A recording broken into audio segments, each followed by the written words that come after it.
नमस्कार, मी रमाकांत हासगुडे आणि आपण पाहताय समय संघर्ष न्यूज.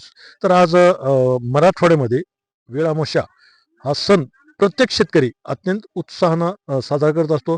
शेतकरी कुठेही असला, कुठल्याही पदावर असेल, कुठं असतील, पण आज आपल्या शेतात येऊन काळी आईची मनोभावे पूजा करणं आणि असं एक वनभोजनाचा आनंद घेणं हा मराठवाड्यातले बऱ्याच जिल्ह्यामध्ये हा सण साजरा केला जातो.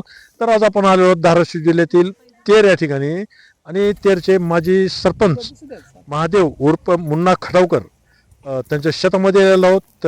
त्यांचे आपण पाहतोय तर सहकुटुंब पूजा करत आहेत आणि थोडंसं आपण त्यांची प्रतिक्रिया जाणून घेऊ. काय सांगाल या वर्षीच्या सणाविषयी?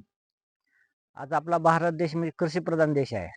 आज आपल्याला शह्या काळ्या मातीतून अन्न उगवलं जातं. ते अन्न आपण खाऊन आपला उदरनिर्वाह भागवतो. आपला जीवनचर्या किंवा आपला जी माणूस जिवंत राहतो, हे अन्नापासून राहतो.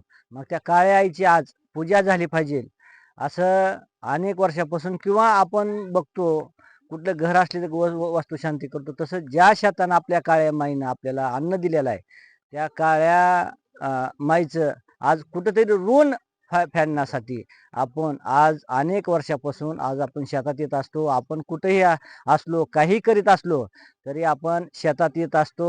वेळामुषा ही मराठवाड्यात पूर्ण देशात साजरी केली जाते. त्याच निमित्तानं आज एक शेतात यायला मिळतं. आज काळ्या आईचं ऋण फेडण्यासाठी तिची आज मनोभावे तिची आज पूजा केली जाते.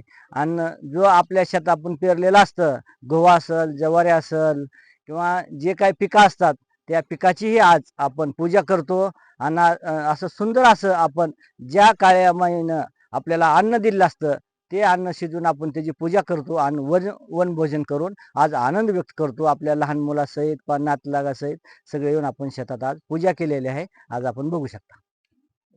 किती सहकुटुंब, मित्रपरिवार हां, सहकुटुंब आम्ही आलेलो आहोत.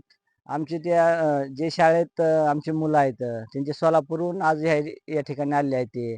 गावातील काही मित्र कंपनी आलेली आहे.